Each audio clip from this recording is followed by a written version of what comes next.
Turis asal China tewas di sebuah hotel di Bali. Kematian turis asal China ini akibat pihak hotel kurang bersih.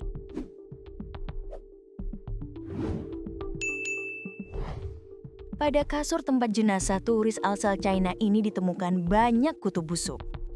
Hotel di kawasan Canggu ini menuai perhatian dari warganet.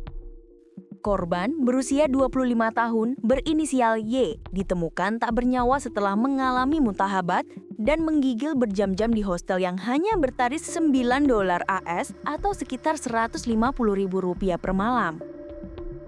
Hostel tempat yang sebelumnya memang sudah disorot karena masalah kutu busuk. Menurut laporan The New York Post, Y ditemukan tidak responsif pada 2 September sekitar pukul 11 WITA.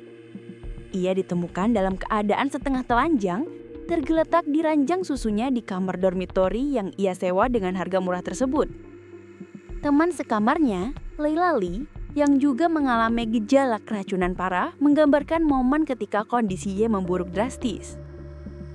Ia terlalu sakit untuk bangun atau meminta bantuan. Ia hendak berbaring di banknya dan muntah selama berjam-jam, kata Laili.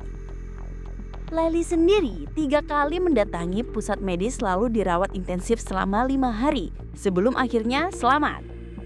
Laili menegaskan bahwa kasus ini bukan kejadian 1-2 orang. Menurutnya, lebih dari 20 tamu hostel mengalami gejala serupa dalam waktu berdekatan. Dan sedikitnya 10 orang sempat berada dalam kondisi kritis. Mereka mencoba menutupi apa yang terjadi. Saya ingin hostel ini ditutup sementara sampai semuanya jelas, tegas Laili. Ada riwayat kutu busuk, diduga ada fumigasi sebelum gejala muncul. Salah satu temuan yang memperkuat dugaan paparan zat berbahaya adalah riwayat buruk hostel tersebut yang sudah lama dikeluhkan karena kutu buncuk. Laili mengaku bahwa sehari sebelum gejala muncul, ia melihat salah satu kamar dekat mereka ditutup seperti habis difumigasi. Mereka awalnya menduga gejala yang muncul hanyalah bali-bali setelah makan malam bersama. Namun, kondisi Laili selalu memburuk setiap ia kembali ke kamar hostel murah tersebut. Dokter memastikan saya mengalami keracunan pestisida sekaligus keracunan makanan.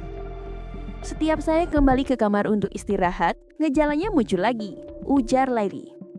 Dugaan sementara mengarah pada kemungkinan residu pestisida dari proses fumigasi penanganan kutu busuk yang tak ditangani dengan aman di ruang tertutup.